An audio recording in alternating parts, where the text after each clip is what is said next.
Pada kesempatan kali ini, saya akan sedikit memberikan penjelasan tentang tata cara penjurnalan mata kuliah untuk mahasiswa IKIP PGRI Kalimantan Timur. Untuk teman-teman, pertama kali hal yang harus dilakukan adalah apabila teman-teman tidak ingat atau lupa dengan situsnya, teman-teman bisa lakukan di pencarian Google dengan cara mengetik Siakat, lalu masukkan nama kampus. Akan muncul seperti ini. Kita pilih Siakat IKIP PGRI Kalimantan Timur. Setelah itu tinggal diklik. Nah, nanti akan muncul layar seperti ini. Yang harus teman-teman lakukan adalah memasukkan username dan password yang sudah teman-teman terima ketika pertama kali teman-teman masuk dan terdaftar sebagai mahasiswa IKIP PGRI Kalimantan Timur. Saya akan coba contohkan. Masukkan username-nya, jangan lupa password-nya. Apabila teman-teman lupa dengan user dan password-nya, teman-teman bisa lakukan dengan mengklik lupa password atau menghubungi operator di kampus IKIP PGRI Kalimantan Timur untuk menanyakan user dan password yang teman-teman lupakan. Oke, setelah itu kita masuk, maka nanti akan muncul tampilan seperti ini. Nah, apabila nanti setelah teman-teman masuk terdaftar atau terlihat tulisan nonaktif, maka yang harus teman-teman lakukan pertama adalah kembali menghubungi petugas di Prodi agar bisa dibuka penjurnalannya dengan cara menunjukkan bukti pembayaran SPP di semester yang berjalan. Ya. Kalau yang ini sudah saya buka dan sudah tertulis aktif. Apabila sudah aktif, barulah teman-teman bisa melakukan penjurnalan, karena apabila tertulis tidak aktif, maka teman-teman tidak bisa lakukan penjurnalan. Dan untuk penjurnalan kita tinggal masuk ke bagian akademika, lalu silahkan pilih KRS dan ambil KRS. Nanti akan muncul tampilan seperti ini, di mana banyak sekali daftar mata kuliah yang bisa teman-teman pilih sesuai dengan semester masing-masing. Saya akan ambil contoh untuk yang semester 4. Hal yang pertama kali harus dilakukan adalah mengklik mata kuliah yang diambil di semester 4 ini. Ini yang terhidden, ini tidak bisa dipilih karena berbeda kurikulumnya. Lalu jangan lupa masukkan kelasnya. Di banyak kasus yang telah muncul, biasanya mahasiswa lupa mengklik kelasnya. Jadi setelah memilih mata kuliahnya, langsung dia ambil KRS. Dan biasanya kalau hal itu terjadi, tidak terekam KRS yang atau mata kuliah yang dijurnalkan, ya. Jadi perhatikan bahwa daftar mata kuliah yang diambil sudah terklik dengan sempurna. Daftar kelas yang diambil pun sudah terisi dengan sempurna, lalu tinggal klik ambil KRS. Nah, akan muncul yang seperti ini, menyatakan bahwa jumlah mata kuliah yang diambil ada 10 mata kuliah, ya. Karena di semester ini ada 10 mata kuliah. Kalau nanti teman-teman di semesternya hanya ada 8 mata kuliah, akan tertulis 8 mata kuliah. Berarti ini sudah terjurnal. Nah, caranya adalah kembali melakukan pengecekan dengan cara masuk ke akademika, lalu ke KRS, dan cetak KRS. Jadi setelah teman-teman lakukan penjurnalan, lakukan cetak KRS. Klik cetak KRS, maka akan muncul tampilan seperti ini. Di sini statusnya masih pengajuan. Nah, apabila status masih pengajuan, yang teman-teman kembali harus lakukan adalah menghubungi operator di Prodi agar bisa diterima penjurnalan teman-teman. Kalau seperti ini masih pengajuan, berarti penjurnalannya belum diterima. Nanti ketika sudah diterima, maka ini akan berubah. Ya, ini akan berubah. Oke. Jadi lakukan informasi ke petugas di kampus agar diterima penjurnalannya. Apabila teman-teman sudah lakukan itu dan penjurnalannya sudah diterima oleh petugas di kampus, maka kalimat pengajuan ini akan berubah. Kita refresh dulu. Ini tadi sudah saya coba. Nah, oke, seperti ini.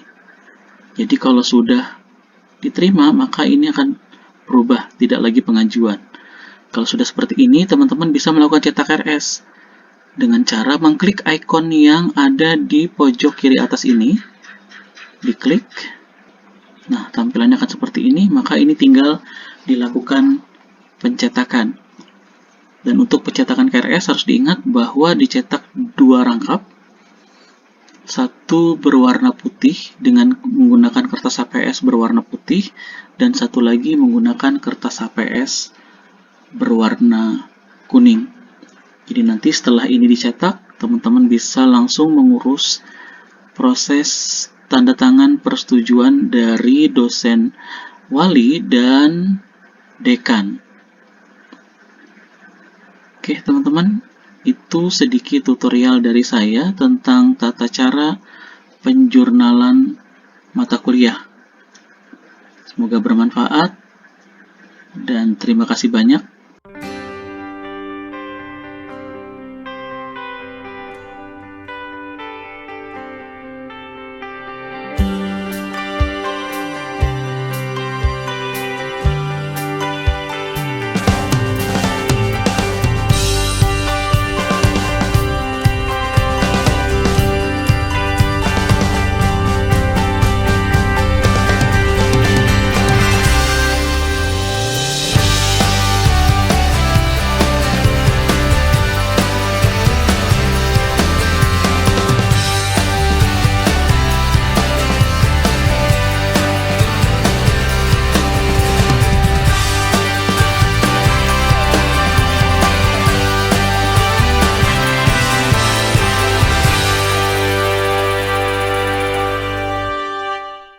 Selamat datang di channel saya, Jurnal Dedi.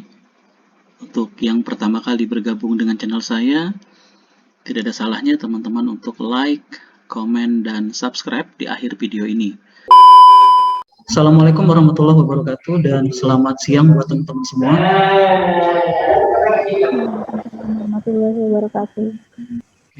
Terima kasih teman-teman sudah meluangkan waktunya untuk Zoom meeting pada siang hari ini. Seyogianya kegiatan Zoom meeting kita akan diadakan nanti malam jam 7, tapi karena satu lain hal, terpaksa saya majukan ke jam 1 siang. Mungkin itu yang mengakibatkan sebagian tidak bisa hadir, kita hanya terkumpul 43 orang. Oke, hal-hal yang ingin saya sampaikan terkait dengan pertemuan kita hari ini adalah yang pertama mengenai penjurnalan mata kuliah.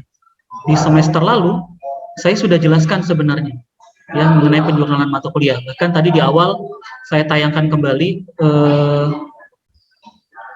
proses bagaimana cara menjurnal. Jadi nanti kalau ada yang lupa lagi cara menjurnal, silahkan dibuka di YouTube. Sudah pernah saya buatkan tutorialnya, tinggal dicari ya. Tutorial penjurnalan mata kuliah. Cari di YouTube, semua ada di sana sudah saya buatkan. Itu yang pertama. Oke, kembali terkait dengan masalah penjurnalan mata kuliah.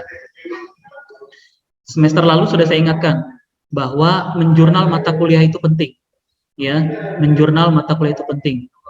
Dan saya selalu ingatkan, bahkan sampai detik-detik terakhir penjurnalan ingin ditutup, sudah saya ingatkan lagi untuk nama-nama yang belum menjurnal agar menjurnal. Dan ternyata di akhir semester tadi baru ada lagi yang lapor belum jurnal, ya. Masalah penjurnalan itu keterkaitannya tidak hanya kalian dengan kampus, tapi keterkaitannya kalian proses penjurnalan itu kita berhubungan dengan Jakarta gitu. Jadi akan sangat ribet urusannya ketika teman-teman kelupaan menjurnal ya.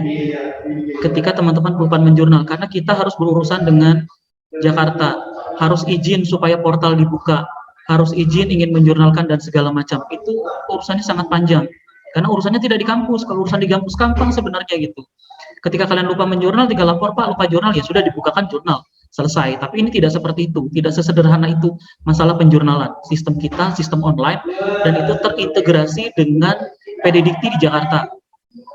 Ya, terintegrasi dengan PDDikti di Jakarta. Jadi ketika mahasiswa menjurnal, maka akan terekam riwayat penjurnalannya itu di Jakarta. Nah, ketika mahasiswa tidak menjurnal, maka kita harus izin sampai ke sana. supaya dibukakan kembali portal di semester yang sudah terlewat atau semester berjalan ketika mahasiswa sudah terlambat menjurnal untuk bisa menjurnal.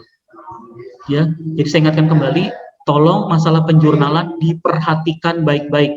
Jangan sampai semester ini ada ketinggalan gitu. Kemarin padahal kita sudah adakan Zoom yang sama ketika semester genap berjalan, ternyata masih ada nih. Di semester 2 ada yang lupa jurnal, ada berapa orang itu. Di semester 4 ada yang lupa jurnal. Di semester 6 ada yang lupa jurnal. Dan yang paling parah, di semester 8 yang sedang skripsi itu ada yang kelupaan menjurnal. Untungnya dengan operator itu mahasiswa yang namanya tercantum di SK skripsi semuanya dijurnalkan. Bayangkan kalau hanya menarik data dari Siakat seperti yang untuk semester 2, 4, 6. Semua data yang menjurnal ditarik dari Siakat. Jadi ketika tidak menjurnal di Siakat, maka tidak terekam bahwa kalian di semester ini kuliah. Kerugiannya apa? Kerugiannya adalah semester ini kalian akan dianggap cuti kalau itu tidak terjurnal. Walaupun kalian kuliah, nilainya ada, nilainya tidak bisa diproses, tidak bisa masuk karena di pusat tidak terekam bahwa itu menjurnal. Dan itu tadi, untuk bisa merekamkan itu kembali ke Jakarta, maka urusannya sangat panjang, tidak melalui satu proses saja gitu. Ya, jadi saya ingatkan di awal ini, tolong menjurnal itu penting, menjurnal itu utama. Ya, saya selalu bilang bahwa menjurnal tidak ada kaitannya dengan masalah pembayaran. Menjurnal itu keterkaitannya dengan kalian punya kuota atau tidak. Dari banyak kasus ketika mahasiswa tidak menjurnal, ditanya, kenapa tidak jurnal? Maaf Pak, saya di kampung. Kan selalu saya bilang, menjurnal itu walaupun di kampung, asal ada sinyal tuh bisa. Kalaupun di kampung tidak ada sinyal, saling komunikasi dengan teman-teman yang ada di Samarinda, atau yang ada di Tenggarong, atau yang ada di Balikpapan, yang sinyalnya jauh lebih stabil. Ya, minta tolong teman-teman untuk bisa menjurnalkan. Gitu, tinggal password dan ID-nya dikasihkan ke temannya untuk tolong bantu saya jurnal. Itu yang utama tuh, jurnal dulu. Ya. Tapi jangan juga nanti terlena, jurnalnya iya, cetaknya tidak. Prosesnya sama tuh. Ketika portal terkunci, ketika kalian minta cetakkan ulang, saya itu harus dapat izin dulu untuk bisa dibuka di portal supaya saya bisa cetakkan punya kalian. Ya, saya yakin teman-teman di semester 2 ini yang kemarin banyak sekali yang masih belum pegang KRS. Ya, masih banyak yang belum pegang KRS. Jadi jangan dianggap remeh KRS, KHS, sertifikat PKMB, dan nanti ada namanya sertifikat magang 3, termasuk slip pembayaran kalian. Ketika di akhir perkuliahan itu dicari, jangan sampai nanti kayak kakak-kakak tingkat kalian, begitu mau ujian baru kalang kabut, berkasnya tidak lengkap, berkasnya hilang, ini, itu, dan segala macam. Di kemarin sudah saya ajarkan untuk membuat pengarsipan yang lengkap, mulai dari yang manual, mulai dari yang digital, sampai ke yang multimedia, disimpan di internet, disimpan di Google Drive, supaya semua berkas kalian ada. Kan udah diajarin tuh. Jangan sampai nanti terlewat lagi, tiba-tiba ujung-ujungnya nanti di semester 6 baru tuh. Mahasiswa itu baru akan kalang kabut itu ketika apa? 1, ketika mau magang 2. Karena ketika magang 2, KRS-nya diminta tuh. Baru dia kalang kabut, baru dia nyari, baru dia alasan hilang Pak ini, Pak itu.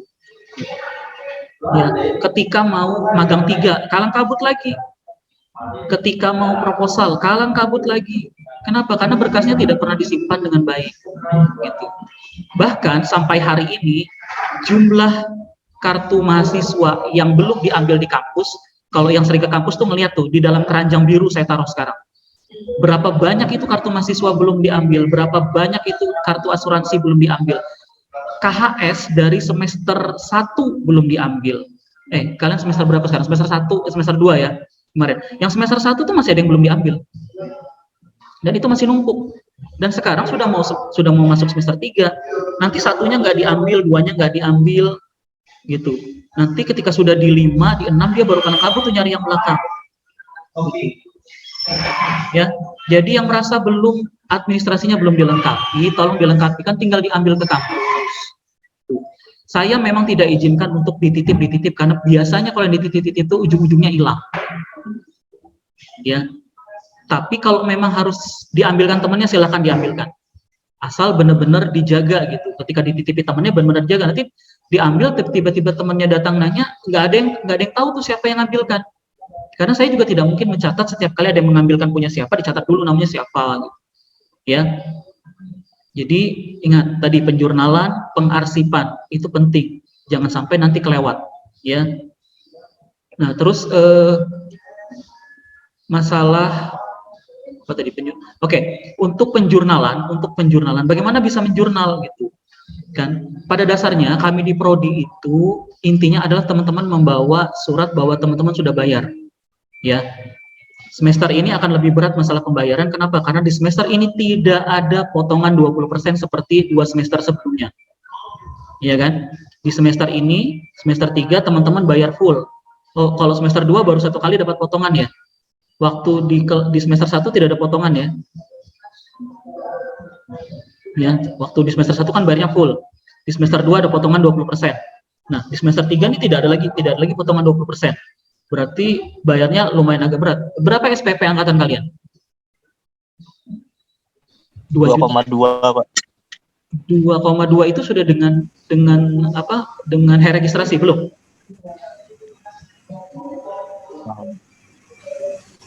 Atau 2,2 itu hanya SPP? Kalau untuk semester sekarang SPP deh, Pak. Kalau diganjil kan kalian harus bayar SPP dan registrasi. Registrasi 250.000, SPP-nya? 2.500.000. Oke, berarti 2.450.000 yang harus dibayar di semester ini. 2.500.000. Berarti SPP kalian 2.250.000. Iya, Pak. Oke. Saya tidak hafal karena setiap angkatan kan berbeda SPP-nya ya.